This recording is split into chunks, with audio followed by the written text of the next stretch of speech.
గణేష్ మా నాన్నగారు అమ్మ పేరు, లక్ష్మి మా అమ్మ పేరు, నారాయణమూర్తి మా నాన్నగారు, సత్యనారాయణ మా నాన్నగారి పేరు.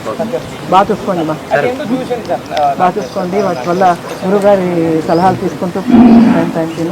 అందరికీ నమస్కారం. 14వ తేదీ మే నెల 2025 సంవత్సరానికి బక్రీద్కి కసాయి వాళ్ళ చేతిలోకి వెళ్ళిపోయిన, పాత నగరంలోకి వెళ్ళిపోయిన మన ధర్మానికి ప్రతిరూపమైన ఒంగోలు జాతి నందులని తిరిగి తెప్పించుకునే ప్రయత్నంలో 14వ తేదీన ఒక వీడియో చేయటం జరిగింది. ఈ వీడియో చేయాలన్న ఆలోచన లేదు. శివకుమార్ గారు ఇలా ఒక వీడియో చేస్తే మంచిది అని చెప్తే ప్రజల్ని భాగస్వాములు చేస్తా ఒక వీడియో చేయటం జరిగింది. ఇది బ్యాక్ టు రూట్స్ ఛానల్లో 14వ తేదీన చేయటం జరిగింది.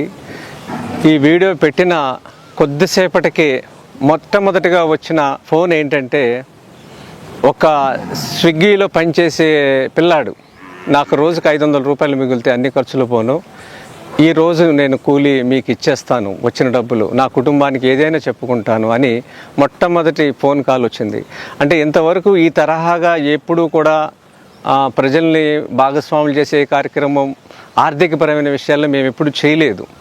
కానీ ఇక్కడ స్పందించిన తీరు చాలా చాలా బాగుంది. అలాగే ఈ పక్కన నుంచున్న ఆవిడ ఒక బ్యాంక్లో ఉద్యోగం చేసి రిటైర్డ్ అయ్యి, వీరి సోదరుడు ఇద్దరు కలిసి 10 నందులకి సంబంధించిన వాళ్లే కొనుగోలు చేశారు. అంటే ఇంత ప్రేరణ, స్ఫూర్తి వాళ్ళకి కలిగించింది. ఇది ఎంతోమంది భూమి మీద ఉన్నారు హిందువులు, కానీ వీరికి మాత్రమే ఆ శివుడి నుంచి అనుగ్రహం కలిగింది. అంటే అనుగ్రహం, శివుని వాహనం నంది. ఇలాంటి మేలు జాతి నందుల్ని మనం కూడా ఎప్పుడు ఇలా జరుగుద్దని వినలేదు, చూడలేదు. ఈసారి బక్రీద్కి ఎక్కువ సంఖ్యలో 2 రాష్ట్రాల్లో ప్రతి నగరంలోకి ఇలా వచ్చేసినాయి. రాబోయే బక్రీద్కి ఇలా రాకుండా కట్టుదిట్టమైన చర్యలు తీసుకునే దాంట్లో ఏమిటంటే, ఒకటి, రైతులకి పాలేకర్ జ్ఞానాన్ని ఇవ్వటానికి క్షేత్రస్థాయిలో జిల్లాలో పర్యటన చేసి వాళ్ళకి ఆవుని, నందిని అమ్మకుండా చేయటమే శాశ్వత పరిష్కారం. ఇప్పుడు ఒక పిలుపునిస్తే జనం స్పందించారు, కానీ కొనటం అనేది శాశ్వత పరిష్కారం ఎట్టి పరిస్థితుల్లో కాదు. కానీ ఇది ఒక తొలి అడుగు. సుమారుగా 40 నందులని కొనటం జరిగింది. దీంట్లో 39 నందులు, ఒక గర్భిణీ ఆవుని కొనటం జరిగింది. ఈరోజు 11వ తేదీ జూన్ నెల 2025 గో మహాక్షేత్రం నుంచి ఎవరైతే గోవుల సంతతిని అభివృద్ధి చేస్తున్నారో, ఒంగోలు సంతతిని, అలాగే వ్యవసాయానికి, సేద్యానికి ఉపయోగిస్తున్నారో వాళ్ళకి తిరిగి మళ్ళీ గ్రామాలకు పంపించే ప్రయత్నంలో మొదటిగా ఈరోజు ఇక్కడి నుంచి ఒక 10 నందుల్ని పంపించడం జరుగుతుంది. ఈ ఉన్న నందులు మళ్ళీ గ్రామాల్లోకి వెళతాయి అని అనుకోలేదు, నందులు అనుకోలేదు, మేము అనుకోలేదు. ఇది అందరి భాగస్వాములతో జరిగింది. మీరు ఈ వీడియో చూసిన వాళ్ళు ఎవరైతే ఉన్నారో, స్పందించే తీరు మీరు మార్చుకుని మీ జిల్లాలో సుభాష్ పాలేకర్ గారు విధానాన్ని ఎవరైతే చేస్తున్నారో వాళ్ళతో శిక్షణా తరగతులు, లేకపోతే నేరుగా పాలేకర్ గారితో శిక్షణా తరగతులు ఇప్పిస్తే రైతుకు జ్ఞానం ఇచ్చే పని మీరందరూ చేయాలని ఈ వీడియో ద్వారా నేను ప్రాధేయపడుతున్నాను.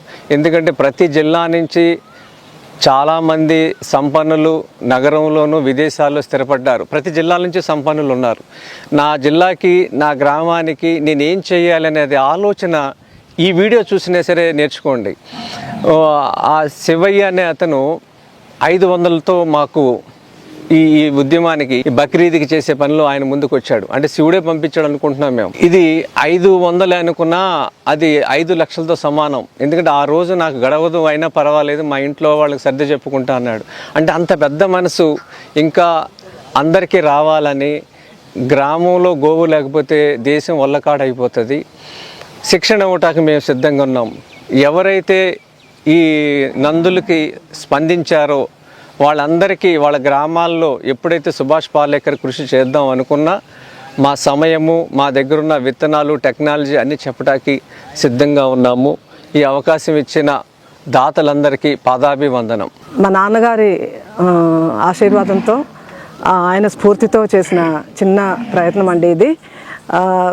మేము డబ్బులైతే ఇచ్చాము, కానీ దీని వెనకాతల ఎంతమంది కృషి ఉంది. ముఖ్యంగా ఏంటంటే గురువు గారు మన విజయరామ్ గారు చెప్పిన, అంటే ఆయన జన్మంతా ఆయన దీనికే, ఇలాంటి వాటికే ఆయన డివోట్ చేస్తున్నారు.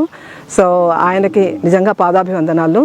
అది కాకుండా నెక్స్ట్ ఏం చెప్పాలంటే, ప్రాణాలకి తెగించి వెళ్తున్న గోరక్షకుల్ని వాళ్ళందరినీ ప్లీజ్ రండి రండి రండి రండి ఆ గోరక్షకులకి నిజంగా పాదాభివందనాలు. వాళ్ళు చిన్నవాళ్ళైనా కూడాను రండి రండి.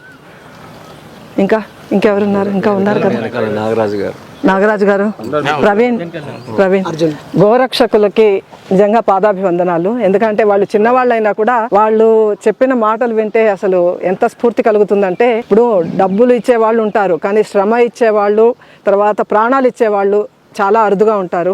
వీళ్ళందరూ ఇంత చిన్న కుర్రాళ్ళు ఇలాంటి వాటికి ముందుకు వస్తున్నారు అని అంటే మన హిందూ ధర్మము, మన గోవు తప్పకుండా కాపాడబడుతుంది. దానికి ఎక్కడ కూడా ఢోకా లేదు అని అనిపిస్తుంది.